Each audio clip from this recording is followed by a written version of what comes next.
ranking the top 10 Seattle Mariners of all time. The Mariners are one of the least successful franchises in Major League Baseball. They've made the playoffs just 5 times in 48 seasons in their existence. They're one of just 5 teams to never win the World Series, and they're the only team that's never gotten there. But all that being said, they have had some remarkable individuals throughout their franchise's history. So let's go through them, starting off with a few honorable mentions. First, Robinson Cano. Most people will remember the monster contract and getting suspended for PEDs, but he really did tear it up for 5 years with the Mariners. His 5 seasons in Seattle included over 21 F-WAR, 3 All-Star Game appearances, and 2 top 10 MVP finishes. Up next is Nelson Cruz. Arguably the best free agent contract the Mariners have ever given out, Cruz dismantled opposing pitching for 4 seasons in Seattle. He posted an OPS of 900 or better in 3 of his 4 seasons and an 850 OPS in his final year in 2018. He hit 35 bombs in all 4 years and had 3 top 15 MVP finishes. All of that coming as a DH on a 4-year, $57 million contract. Third is Brett Boone, who played 6 seasons for the Mariners across 2 different stints. 3 of those 6 years were remarkable. He finished 3rd in MVP voting in 2001 with 37 home runs, a 149 WRC+,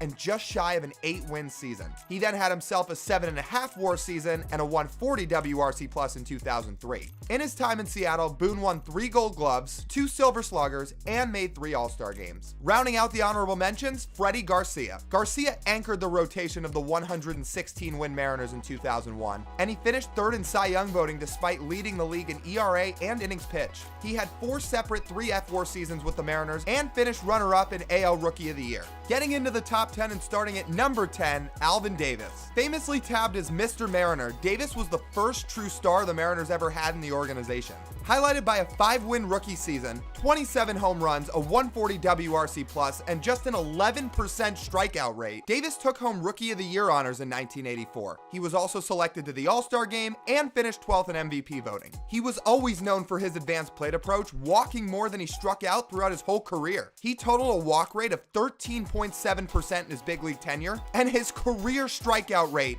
was 11.1%. For reference on that, Juan Soto's career strikeout rate currently sits at 17.1%. Crazy. Davis posted a 125 WRC+ or better in 6 of his first 7 seasons and finished his 9 years in the big leagues with a 280 average along with an 830 career OPS. Moving on to number 9, it's Kyle Seager. Seager really did have a strong 11-year career, all of which came in Seattle. Seager manned that hot corner flawlessly for over a decade. He played consistently clean defense, racking up a career 31 defensive runs saved, and was always on the field. Seager played 150 or more games in 8 of his 9 full seasons. He rarely took days off, and he made just 1 IL stint in his entire career. Offensively, Kyle Seager was always a force in the middle of Seattle's lineup. He belted 242 career home runs, over 300 doubles, corralled 807 RBIs, and finished with a career WRC+ of 111. Seager made 1 All-Star game in 2014, and he finished 12th in MVP voting in 2016. Seager finished his career with the Mariners with over 35 wins above replacement and was sent off into the sunset at his final game at T-Mobile Park with a standing ovation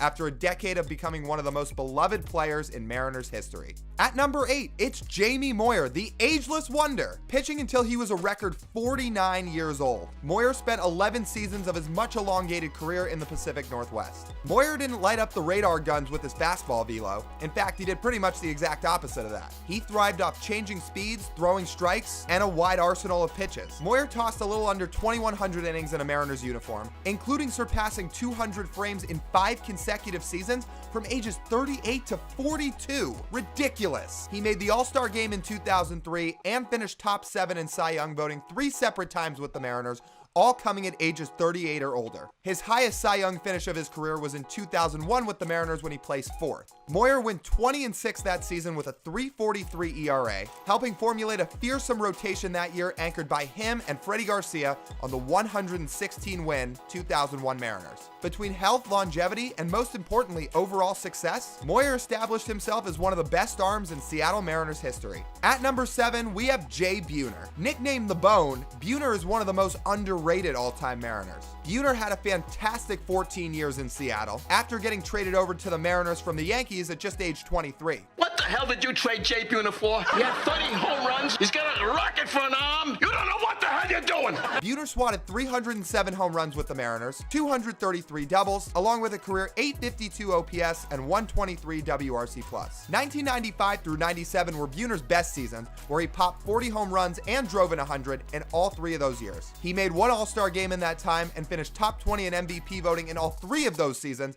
including placing 5th in 1995. Buhner was a vital piece of the 1990s Mariners. He wasn't the household name of some of the guys we'll get to later on this list, but those teams in the 90s would have been nowhere near the same without him. 6 and beyond is where it really starts to get tough. At number 6, it's Alex Rodriguez. He may not be well liked in the Pacific Northwest, but there is no denying his absolute greatness that started at such a young age. Rodriguez debuted at 18 years old in 1994, just over a year after he was drafted number 1 overall at a high school in Miami. And he only appeared in 65 big league games through his first 2 seasons. But at age 20, A-Rod skyrocketed in a monumental way. Posting a 9.2 F-WAR season at just 20 years old, A-Rod quickly established himself as one of the game's best. He hit .358 that year with 36 home runs, a 1045 OPS, and a 159 WRC+, finishing 2nd in MVP voting. From 1996 to 2000, before he left in free agency for the Texas Rangers, he deposited 184 bombs in a Mariners uniform, won 4 Silver Sluggers, made 4 All-Star games, put up a 900 OPS or better in all but 1 of those years,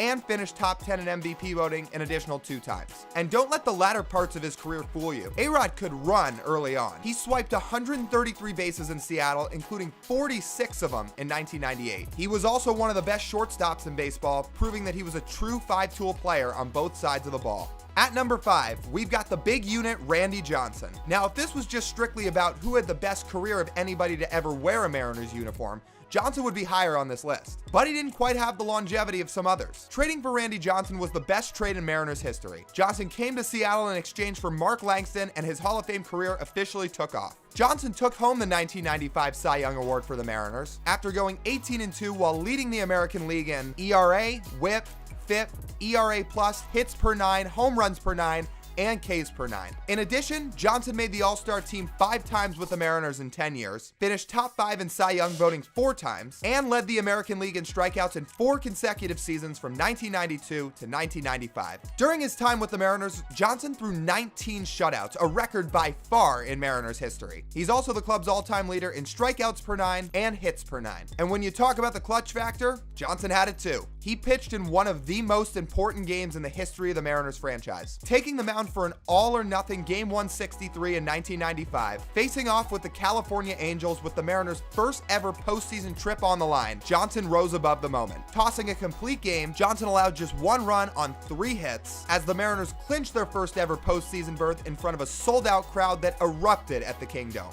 That fastball and slider of Johnson's were 2 of the best pitches of the decade, and it allowed him to become one of the best arms in Mariners history. Coming in at number 4, we've got Felix Hernandez. Long live the King. Spending all 15 of his big league seasons in Seattle, Hernandez is the club's all-time leader in WAR, ERAs, wins, innings, and strikeouts. He threw 190 or more innings for 10 straight seasons, including 200 or more innings for 8 straight. His career accolades include finishing with a career .342 ERA, 6 top 10 Cy Young finishes, 6 All-Star games, and receiving MVP votes across 5 different years. Hernandez won the Cy Young Award in 2010. He also just missed a second Cy Young Award in 2014, despite leading the American League in ERA and WHIP. Not to mention, with all that, he came up at 19 years old. How often do you see that out of pitchers anymore? That never happens. And in his age 19 season, he put up a .267 ERA in 12 starts. Highlighted by one of the best changeups of the decade, and of course his perfect game in 2012, Hernandez is the best pitcher in Mariners history. Checking in at number 3, Edgar Martinez. Arguably the greatest DH to ever play this game, who, by the way, had a better career WAR, WRC+,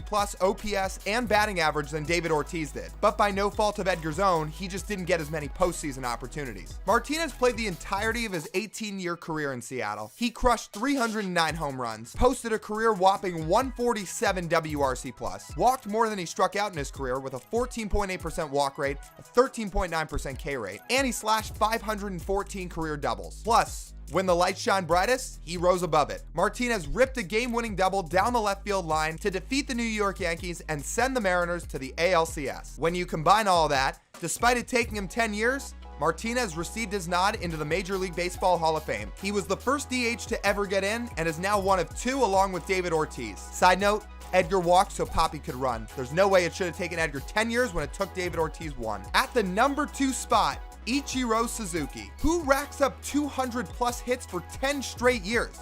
Ichiro, that's who. With the way baseball's trending, we may never see that happen again. Ichiro holds Major League Baseball's record for most hits in a single season with 262. He put up that mark in 2004, surpassing George Sisler's previous mark of 257, all while hitting 372 for the year. Ichiro made 10 consecutive All-Star games, won 10 Gold Gloves in a row, 3 Silver Sluggers despite being a contact hitter, over 3,000 career hits, 509 stolen bases, 6 separate 5 F-WAR seasons in Seattle. The list of accolades goes on and on and on. Ichiro won the MVP in 2001, his first season stateside, where he also collected AL Rookie of the Year. He served as the best player on the greatest regular season team of all time back in 2001, and was one of 8 Mariners from that team to make the All-Star game that year. Ichiro's set to be a slam dunk Hall of Famer next January, and truthfully, he should probably be unanimous. Last but not least, if he wanted to hit for power in his career, he talked about he could have, but he cared about hitting for average a whole lot more.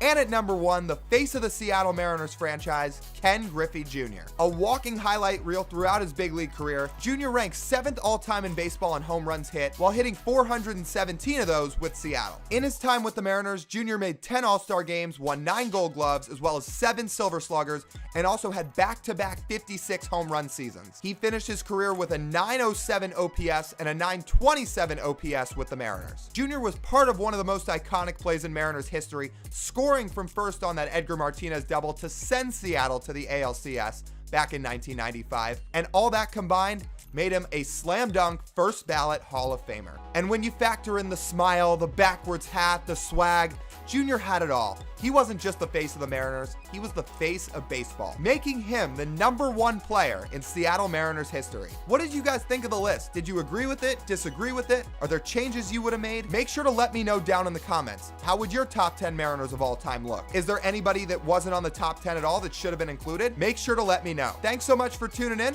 I'll talk to you soon.